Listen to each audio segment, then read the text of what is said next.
YouTube kanalımdan hepinize sevgiler, selamlar. Bugün sizlere çikolatalı nefis bir tart pasta tarifi vermek istiyorum. Malzemelerim hazır. Hemen tarifimizin detaylarına geçelim.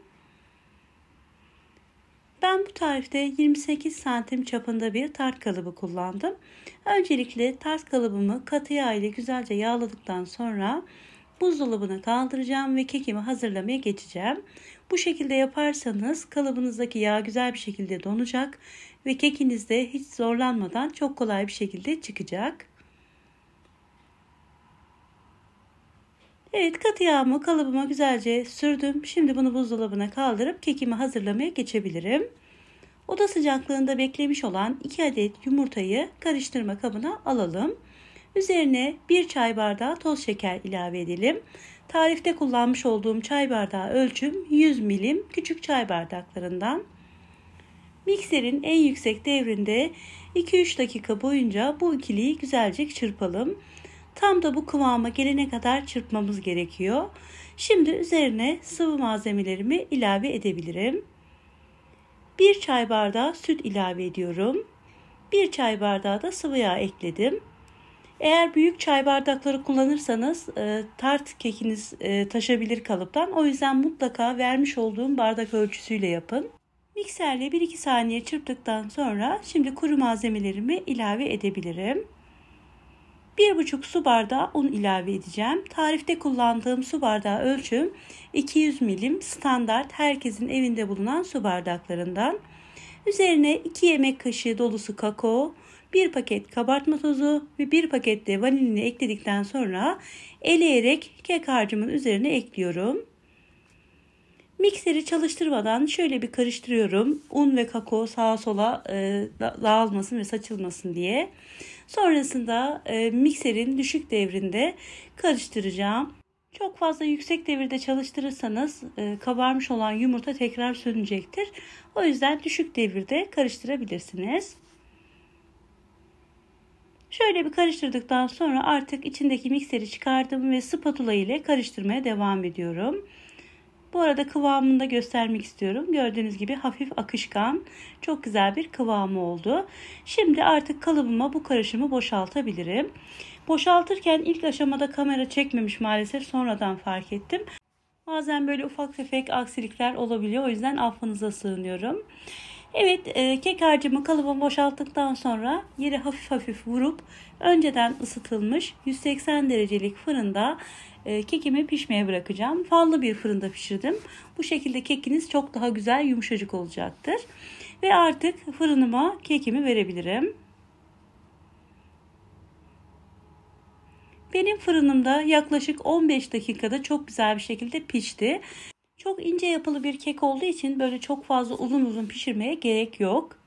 15-16 dakika yeterli oluyor. Evet, 15 dakika sonra dediğim gibi kekim çok güzel bir şekilde kabardı ve pişti. Şimdi onu bir kenara alıp bir 10 dakika dinlendireceğim. Ben de üzerinin sosunu hazırlayacağım. Üzerinin sosu için 200 milimlik bir paket kremayı uygun bir kabın içerisine boşaltıyorum. Ve ocağın üzerine alacağım. Sadece ısınacak krema, kesinlikle kaynamayacak. Şöyle kenarlardan köpükler oluşmaya başladıysa artık tamamdır. Hemen ocağın üzerinden alabilirsiniz. Kremamız ısındıktan sonra üzerine bir paket bitter çikolata, bir pakette sütlü çikolata ekledim. 80 gram ikisi de. Sizler dilerseniz tamamını bitter ya da tamamını sütlü çikolata kullanabilirsiniz. Bu şekilde parçalayarak sıcak olan kremamızın içerisine çikolatalarımızı ekleyelim. Ve kremanın sıcağıyla bu şekilde karıştırarak çikolatanın tamamen çözülmesini ve erimesini sağlayalım. Şimdi bunu bir kenara alacağız ve 10 dakika kadar dinlenmesi gerekiyor ve kıvamı biraz daha katılaşması gerekiyor. O yüzden mutlaka bir 10-15 dakika kenarda dinlendirelim. Gördüğünüz gibi tamamen eridi.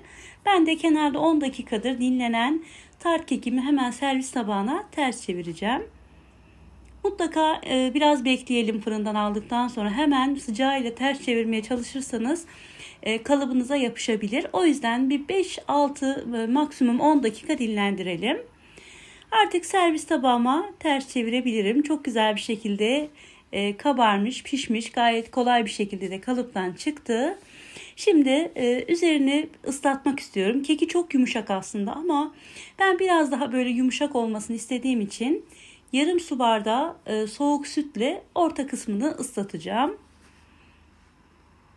Sizler dilerseniz ıslatmayabilirsiniz veya süt yerine Nescafe ile sütü açıp o şekilde yapabilirsiniz. Tamamen damak zevkinize kalmış.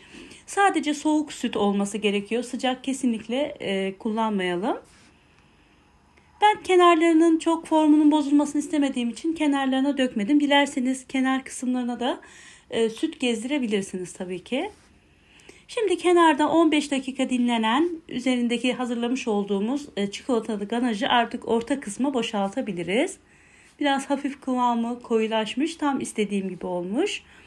Şimdi üzerini süslemek için böyle kakaolu çubuklar var. Ben bununla süsledim.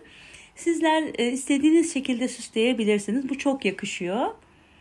Bu şekilde süsleyip buzdolabına kaldıracağım ve 2-3 saat boyunca buzdolabında biraz dinlenmesini bekleyeceğim. Üzerindeki bu hazırlamış olduğumuz ganaj birazcık böyle sertleşecek ve daha güzel olacak kestiğiniz zaman. O yüzden mutlaka bir 2-3 saat buzdolabında dinlendirelim.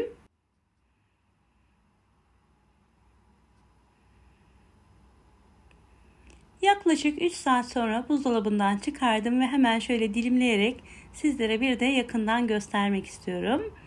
Gördüğünüz gibi üzerine dökmüş olduğumuz ganaj biraz sertleşmiş. Kıvamı kesinlikle akışkan değil. Böyle yediğiniz zaman da bol çikolatalı nefis bir tarif olacak.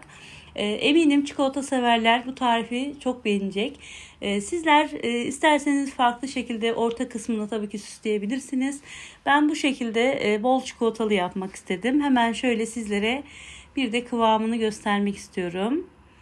Keki pamuk gibi yumuşacık, dediğim gibi bol çikolatalı harika bir tart kek oldu arkadaşlar.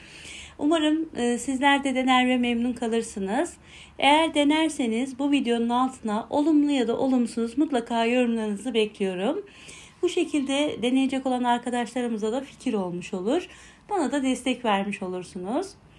Bugünlük de bu videomuzun sonuna geldik. Umarım videomu keyifle izlemişsinizdir. Bana destek olmak için videolarımı beğenmeyi, yorum bırakmayı ve arkadaşlarınızla paylaşmayı unutmayın lütfen. Eğer bu videoda ilk defa karşılaşıyorsak kanalıma abone olup yanındaki zil işaretini de açarsanız yeni gelecek birbirinden güzel tariflerimi kaçırmamış olursunuz. Yepyeni tariflerimde görüşmek üzere. Allah'a emanet olun. Hoşça kalın.